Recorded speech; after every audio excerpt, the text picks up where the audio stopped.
માળિયા મિયાણા તાલુકાના ખેડૂતોને પાક વીમાની ટકાવારીમાં સરકારે અન્યાય કરતા મોટી સંખ્યામાં ખેડૂતો કલેક્ટર કચેરીએ પહોંચ્યા હતા। માળિયા મિયાણા તાલુકાના ખેડૂતોને માત્ર 35% જેટલો વીમો મંજૂર કરતા સરકારે ખેડૂતો સાથે મોટો અન્યાય કર્યાની માંગણી સાથે કલેક્ટરને આવેદનપત્ર પાઠવીને પાક વીમામાં યોગ્ય ન્યાય આપવાની માંગ કરાઈ છે। માળિયા તાલુકો ગત વર્ષ અતિ અછતગ્રસ્ત હોય ગત વર્ષના મગફળી અને કપાસના પાક વીમામાં સરકાર અન્યાય કરતા ખેડૂતોમાં ઉગ્ર રોષ ભભૂકી ઉઠ્યો છે। આથી પાક વીમામાં યોગ્ય ન્યાય મળે તે માટે સરકાર સામે લડત ચલાવવા માળિયા ખેડૂત હિત રક્ષક સમિતિએ સરવડ ખાતે બેઠક યોજીને વિરોધ વ્યક્ત કરી ખેડૂતો મેદાને પડ્યા હતા।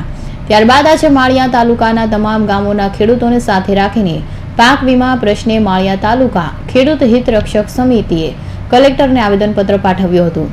ગત વર્ષે માળિયા તાલુકો સંપૂર્ણ અછતગ્રસ્ત જાહેર કર્યો હોવા છતાં ક્રોપ કટિંગ કર્યું હતું, જેમાં સરેરાશ ઉત્પાદનથી આ વખતે ખૂબ જ ઓછું હોવા છતાં પાક વીમો કહેવા પૂરતો સમાન મંજૂર કરીને ખેડૂતોને અન્યાય કર્યો છે, જેની તપાસ થવી જોઈએ તેવી ખેડૂતોએ માંગ કરી છે।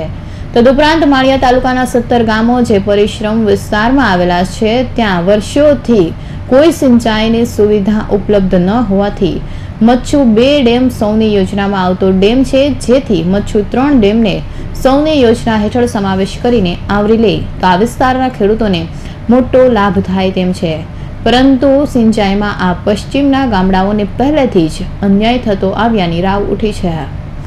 ઇરફાન વલેજા સાથે રજાક બુખારી, હિન્દ ટીવી ન્યૂઝ, મોરબી।